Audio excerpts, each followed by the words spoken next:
Terima kasih Anda masih bersama kami di Berita Padang. Bagi Anda yang baru saja bergabung, kami hadirkan kembali 3 berita utama pada pagi hari ini.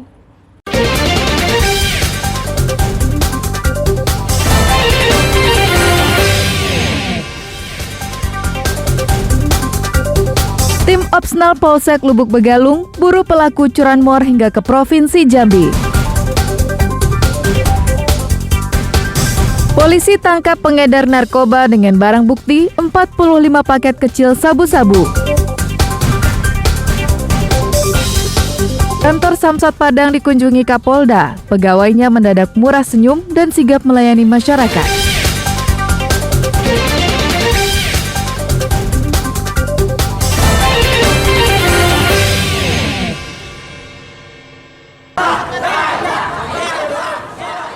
Kericuhan tak bisa dihindarkan ketika Panitera Pengadilan Negeri hendak membacakan keputusan di Jalan Lintas Kayu Tanam Rabu siang. Panitera sempat jadi bulan-bulanan cemoohan dan sorakan pihak tergugat. Bahkan Panitera yang hendak membacakan nota eksekusi dipegang oleh pihak tergugat, sehingga mengakibatkan eksekusi tertunda sekitar 1 jam. Begitu juga aksi dorong-dorongan dengan petugas juga mewarnai eksekusi ini.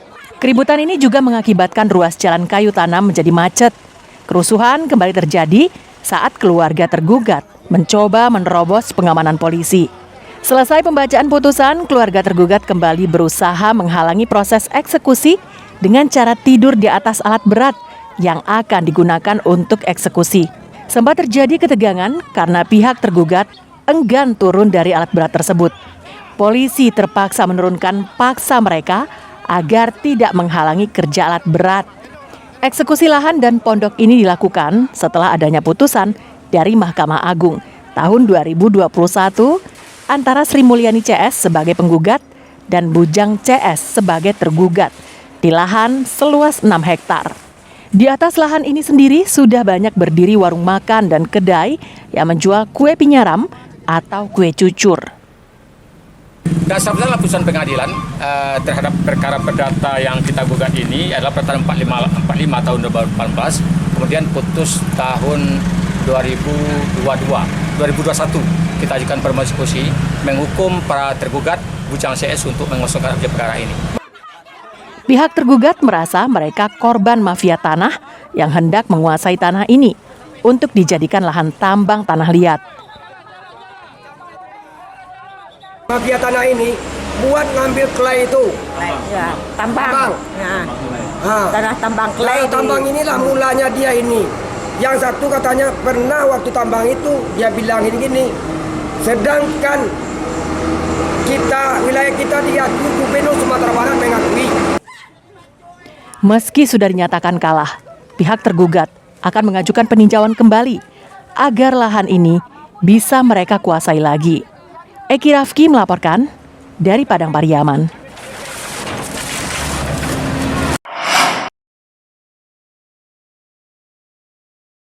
Inilah rekaman kamera pengintai tentang pencuri yang menggasak sebuah sepeda motor matic di depan kedai nasi di Simpang Lubek, pinggiran Kota Padang, September lalu.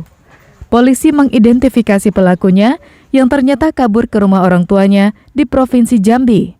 Tak mau kehilangan buronannya, Sabtu pekan lalu, tim Opsnal Polsek Lubuk Begalung mengejar pelaku dan menangkapnya tanpa perlawanan. Polisi juga menyita sepeda motor curian yang telah dijual pelaku di daerah Pantai Cermin, Solok Selatan, seharga Rp1.700.000. Hasil pemeriksaan, ternyata pelaku telah berulang kali mencuri sepeda motor di berbagai lokasi di Padang, sehingga Selasa petang, polisi telah menyita 3 sepeda motor. Tidak itu saja, saat berada di persembunyiannya, Hendrik Danius yang berusia 42 tahun ini juga mencuri sepeda motor. Uang penjualannya digunakan untuk bersenang-senang dan membeli narkoba. Di Polsek Lubek. Untuk TKP yang sekarang baru kita ketahui ada 5 TKP. Yaitu 1 TKP di Polsek Lubuk Begalung, 2 TKP di Polsek Padang Timur, dan 2 TKP di Polsek Padang Utara.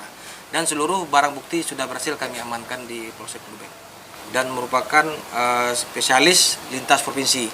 Dan pada saat kita lakukan penangkapan di Provinsi Jambi, dia juga sudah baru selesai mencuri sebuah sepeda motor di kota Jambi. Dalam catatan polisi, Hendrik merupakan tokoh pencuri sepeda motor di Sumatera Barat dan telah beraksi di berbagai daerah, seperti di Pekanbaru, Jambi, dan Muara Bungo. Kini polisi masih memeriksanya secara intensif. Polisi baru menyita 5 sepeda motor hasil pencuriannya. Alfi melaporkan dari Padang.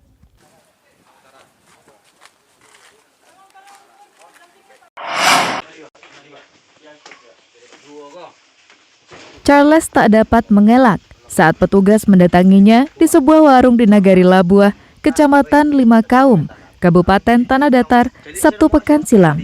Petugas yang datang langsung menggeledahnya. Petugas menemukan 45 paket sabu-sabu yang disimpan di sebuah dinamo motor. Selain itu, juga disita uang tunai, timbangan digital, dan sebuah telepon genggam. Penggeledahan itu turut disaksikan warga setempat.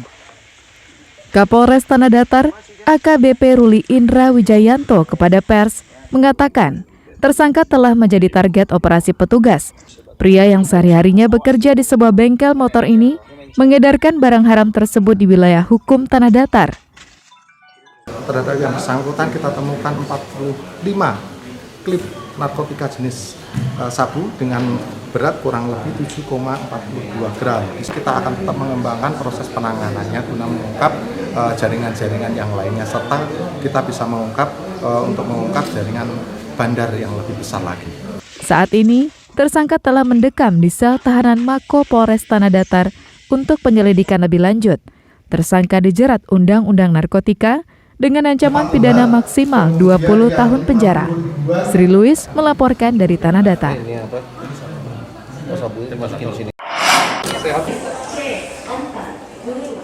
Pegawai kantor Samsat Padang mendadak murah senyum dan ramah saat melayani masyarakat Rabu pagi. Bahkan, bilik-bilik pelayanan penuh dengan petugas. Beberapa pegawai diantaranya memakai selempang. Ternyata semua itu dilakukan karena ada kunjungan orang nomor 1 di Polda Sumatera Barat.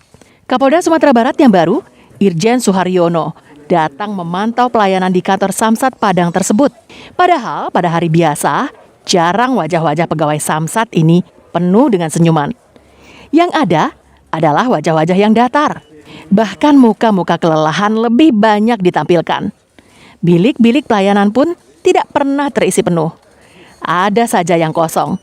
Akibatnya, antrean warga selalu terjadi setiap hari.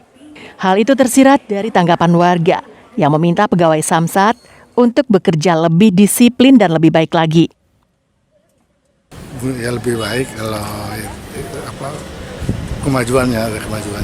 Ya lebih meningkatkan kerja disiplinnya gitu Pak. Baru ya. Langsung dilayani Pak ya? Iyalah ganti STNK ganti plat Pak. Oh ganti plat ya Pak ya? Sudah baik dan memberikan pelayanan secara optimal. Harapan ke depan Samsat lebih baik lagi dan lebih memperhatikan pelayanan untuk masyarakat. BBN dan balik nama sama STNK nggak mudah harusnya. Ini baru datang langsung dicek fisik, setelah itu langsung dilayani untuk pembayaran pajak dan STNK. Kedatangan Kapolda Sumatera Barat untuk memastikan pelayanan di kantor Samsat Padang berjalan sesuai dengan prosedur. Saya kira sesuatu yang baik, tetap kami pertahankan dan terus kami tingkatkan. Andai kata ada sesuatu dari hasil analisa evaluasi yang masih dinilai kurang, ya kita perbaiki. Seperti apa pelayanan yang terbaik di masyarakat itu ternyata benar adanya. Kantor Samsat Padang memang sering menjadi sorotan masyarakat yang hendak membayar pajak kendaraannya. Karena kinerja pegawainya yang masih kurang ramah, lambat, dan belum profesional. Robi Ham melaporkan dari Padang.